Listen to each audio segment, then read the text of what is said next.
Gaza युद्ध विराम और बंधकों की रिहाई के लिए मिस्र की राजधानी काहिरा में जारी वार्ता पूरी हो गई है। वार्ता में शामिल मध्यस्थों में से सिर्फ अमेरिका ने ही इस वार्ता को आशाजनक बताया है। एक अमेरिकी अधिकारी ने टाइम्स ऑफ इजराइल को बताया कि काहिरा में पिछले कई दिनों से चल रही बंधक वार्ता आशाजनक रही है और सभी पक्षों के हितों को ध्यान में रखकर एक समझौते पर पहुंचने की उम्मीद जगी है। दूसरी तरफ मिस्र के मध्यस्थों ने बताया कि वार्ता बिना किसी एग्रीमेंट पर पहुंचे खत्म हो गई है।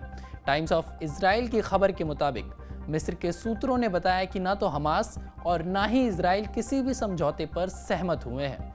फिर भी अमेरिका दावा कर रहा है कि पिछले 4 दिनों से चली आ रही वार्ता में सीजफायर की उम्मीद जगी है।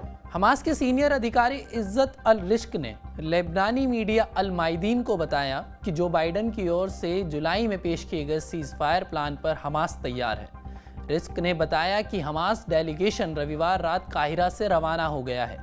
बता दें कि हमास सीधे तौर पर इस वार्ता में शामिल नहीं हुआ था, बल्कि उसको इस वार्ता का ब्रीफ कतरी मध्यस्थों ने दिया।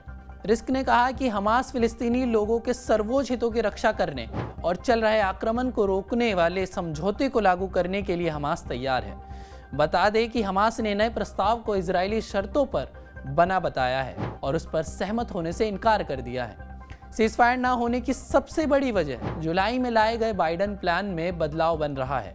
नए प्लान के तहत इजराइल गाजा से पूरी तरह अपने सैनिकों की वापसी नहीं चाहता है। इजराइल हमेशा के लिए मिस्र गाजा बॉर्डर पर अपना कंट्रोल चाहता है। इजराइल का आरोप है कि हमास को इसी रास्ते से हथियारों की तस्करी करता है। ध्यान रहे कि राफा बॉर्डर गाजा को बाहरी दुनिया से जोड़ने वाला एकमात्र रास्ता है।